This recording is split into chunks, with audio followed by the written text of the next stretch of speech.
I think we have everyone. Okay, thanks, Brad. Well, good afternoon, everyone. My name is Betty Payne. I'm Director for Corporate Communications here at Eastman. I want to thank you all again for taking time to join us today for an update. We're going to provide you with an update today on the activities that have been taking place in the last 24 hours. And after that, we'll do as we did yesterday and take your questions. And a reminder, when we get to the question portion, if you would use the raise your hand feature so that we can call on you, or if you want to enter a question in the chat box, feel free to do that, and Brad below will read those for you. So joining me today is Mark Vogel. Mark is Vice President and Site Leader for our Kingsport manufacturing site here in Kingsport. And Mark is going to share some information from our operations team and answer some questions with the information that he has available today. So with that, I'll turn it over to you, Mark. Thank you, Betty, and thank you for joining us today. We realize an event such as this causes concern to our community neighbors, and we truly appreciate your support as we work through the recovery. As we shared last evening, initial testing of debris found within our Kingsport operations site showed that at least some of the material damaged in the event contained asbestos. Over the past 24 hours, we have been working to establish a process to assess the impact to our near neighbors and develop a remediation plan. Today, members of our public affairs team are out in these neighborhoods talking with residents, assessing the impact, and sharing follow-up plans. We are committed to the Kingsport community and are dispatching response crews to clean up any debris. Out of an abundance of caution, residents are encouraged to not disturb or clean up material and to contact our care line for assessment and safe cleanup by qualified personnel. The response crews will be wearing protective clothing that is a normal part of their occupation and is required by state and federal authorities for governing this kind of work. We want to emphasize that this is not a 1 or 2 day job in total. It will take time to complete the cleanup of the debris, but we will get it done as fast as we can. I also want to mention that 8 air samples were collected yesterday in these near neighborhoods. All samples indicate the air quality in these areas is at levels EPA deems to be safe. As far as our plant operations, we are working to restart steam and power generation to enable a safe and coordinated restart of the unaffected operations throughout this week. You may begin to see steam and hear some venting in the coming days, but this is no cause for alarm and is a normal part of restarting these operations. The affected operations will be thoroughly assessed and repaired where necessary. We will continue to keep the community updated on our progress. We value being part of this community, and we will continue to work with our near neighbors to ensure their concerns are addressed in a timely and appropriate manner. Betty? Thanks, Mark. We will continue to update you as we learn more. And also, I want to point out to you that we have established a section on the homepage of our corporate website, eastman.com, where we will be providing updates. So I would refer you there for further information in the days to come. In the meantime, please know that we are doing all that we can to conduct a safe and orderly assessment of this situation. So we realize that you've got questions. We want to make sure that we have time for that, so we'll go to those now. Brad? Yeah, we have Caleb from WCYB questions. Yeah, I want to address, I guess, the biggest thing we're hearing from folks in the community right now. The biggest thing we're hearing from folks is a bit of a lack of trust. They've been getting mixed messages, at least it seems. First, yesterday, you said that you didn't feel that there was a danger to the public, and that's why you didn't notify folks right away. But then we learned that it was asbestos coming from the sky. And then today they're getting flyers that say that it's highly unlikely that it'll cause adverse health consequences, but the folks doing the cleanup are wearing hazmat suits and putting out tape that says danger may cause cancer. So help me reconcile this. Yeah, that's a great question, and I fully appreciate that the hazmat suits look a little scary out there. in the community. But the process of cleaning up any kind of asbestos situation is highly governed by state and federal authorities, and so it has to be done by qualified and trained personnel and organizations, and it's really all about knowing how to go about and execute that cleanup without creating dust. And so people that do that for a living have to abide by all those guidelines, and that's why they're required to wear those suits. And that's why we are highly encouraging the community, if they have any concern about potential dust or debris in their yards or on their cars, that they call our care line and let us come, bring our industrial health professionals and qualified personnel to assess the situation and clean it up to ensure that it's safe for their home.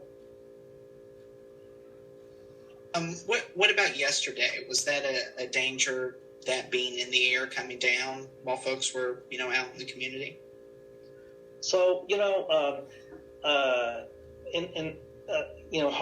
health harm or health hazard from asbestos, comes typically from repeated exposure to high concentrations, typically in an industrial or work environment. And so we got out as quickly as we could yesterday to get air samples to ensure that there wasn't any concern with any kind of elevated concentration, and all those samples came back clear and at a health standard meeting EPA standards. So we don't, in our opinion, we don't believe anybody was exposed to a harmful level of asbestos from this event. And that's why we're reaching out with our care line and helping people through the recovery and cleanup, and helping them avoid interacting with any particles or debris that might have fallen in their yard or on their car. The important thing is not to disturb it. If you don't disturb it and create the dust, it's not a concern.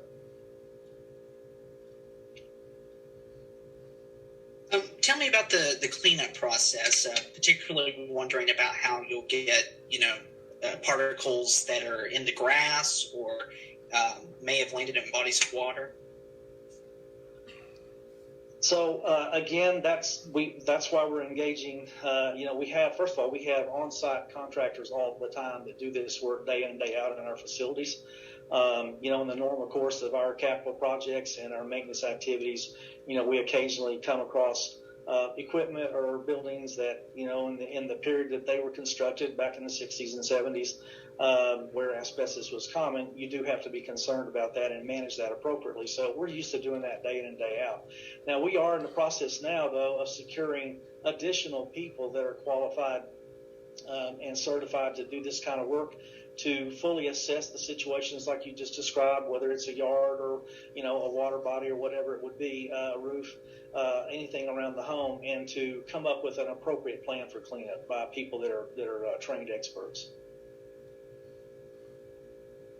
And should you have told folks sooner? And I guess part of that, the first responders, city fire department that was on standby, why were they not informed of the nature of the situation? So we acted as quickly as we could to get samples of from the work area or the area that was impacted inside the plant. And as soon as we got the results back from those samples, we began acting, and that was late yesterday afternoon, evening. We began, working a plan and notifying the appropriate people of that finding. I want to go to Nick from WJHL next. Hi there. Thanks so much. Appreciate it. Nick from WJHL here. Just wanted to ask, in the release yesterday, it said that construction material was damaged that causes debris to be put into the area. That construction material, was it just the pipe that was damaged, or were we talking of other material that might have been damaged in this instance? That caused the debris. Nick, would it be possible for you to write your question in the chat box? We're having difficulty understanding hearing your audio. Okay. All right. Yes, so I can do that. Apologies. And Nick, I might have gotten the gist of it. I think the the construction material, is a fairly generic term there, but we have piping and pipe racks. Some pipes are insulated and some are not. Depends on the nature of the service of that piping, and so obviously, asbestos is used in insulation materials. So some of those construction materials that we referred to were insulation around piping, but it wasn't exclusively necessarily insulation materials, but mainly that's probably what it was. We have a question from Jeff Hall at WCSK Radio. We have schools in the immediate vicinity of Eastman. Do you have any guidance regarding children using outdoor spaces, playgrounds, etc.? So we did have our teams last night when we got the result go to the elementary school that's just adjacent to our plant site here, and inspect the playgrounds and the areas around the school, and found no evidence there of any debris material that had fallen or any dusting. And so we believe that that's been checked out by certified people that have assured the safety of it for the kids playing there. Slater Teague from WJHL asks, how and where is Eastman going to dispose of the debris?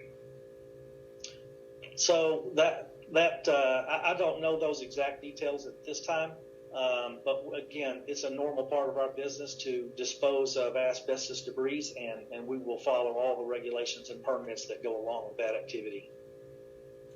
Rick Wagner asks, what is the siren that sounds every Saturday if Eastman doesn't have a mass community notification?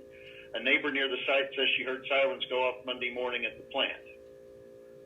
So we have a siren protocol, system inside the plant that we use to, manage different kinds of emergency response situations, and those sirens, are mostly geared towards notifying people of the nature of the emergency, inside our plant site, and the kind of response capability that's required for that emergency.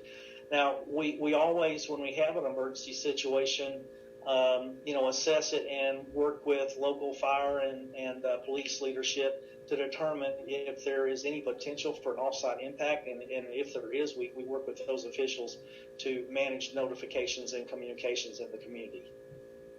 And from Nick here, related to that, could you be as specific as possible on how community members can sign up for the community alerts in the event of a situation like the one that occurred Monday? Yeah, I might let Betty help me with that specific. I'm not certain of that detail.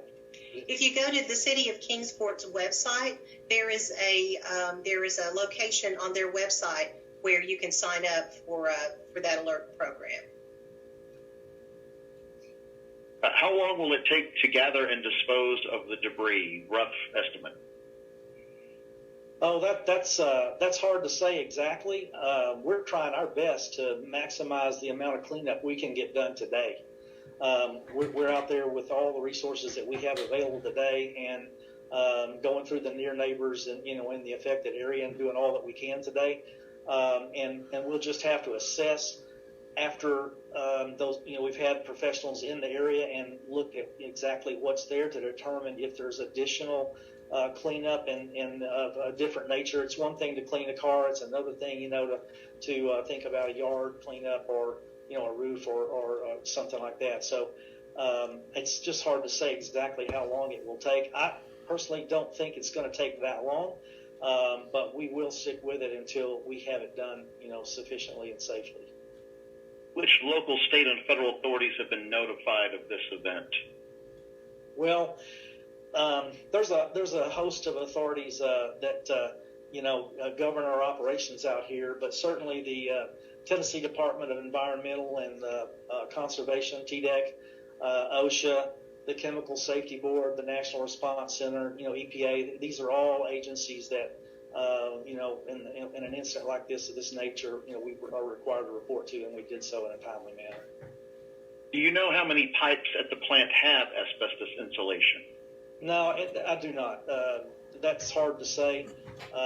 And again, our approach, around remediation is we remediate when we need to, and We also, ensure and maintain the encapsulation or, the integrity of the coverings for areas where we know there's asbestos. And as long as the integrity of the coverings and the encapsulation is in good shape, then it's safe. So, we're used to managing that on an ongoing basis. Do you know how many homes have been surveyed for debris damage? I don't know exactly. Our own surveying has shown it's mostly across the first couple of streets here, just adjacent to Lincoln Street, and so we've surveyed all the way to Fort Henry Drive, way past where we saw anything. So, but it looks like it is mainly here, these first two streets nearest our plant site. What was going on inside the plant at the time of the event? Well, we were just after our normal shift exchange, and it was a normal Monday morning in terms of our operations. There wasn't anything unusual going on at the time of the event.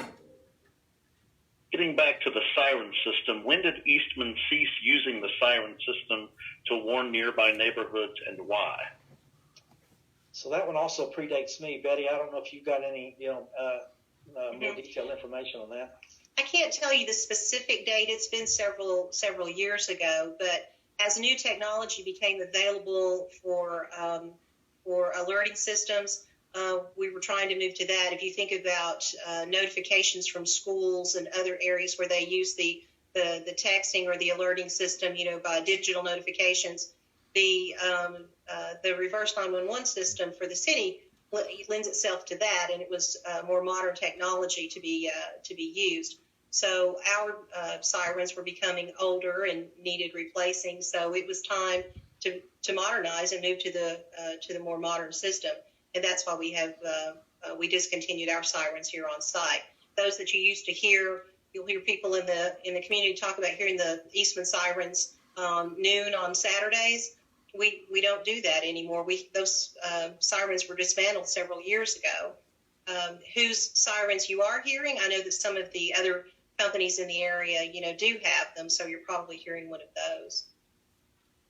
Since there was no alert Monday morning, how often do incidents like these happen that you don't alert people of?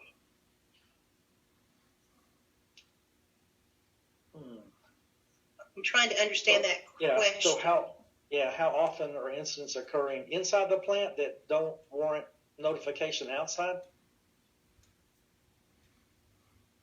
Is that the question? Caleb, if you want to unmute and follow up with. Yeah, I'm just wondering, an event of this magnitude, because you guys didn't send an alert that morning. So I'm wondering if there are, things like this that happen on a regular basis that we don't hear about. Yeah, no, this is, first of all, a very unusual event. Happens on a very, very low frequency. I don't even know. But it's been years, since an event of a similar level, and our initial assessment was that we didn't see the potential for offsite impact, and so until a few hours after we got into the recovery aspect of the emergency response and recovery aspect of the event.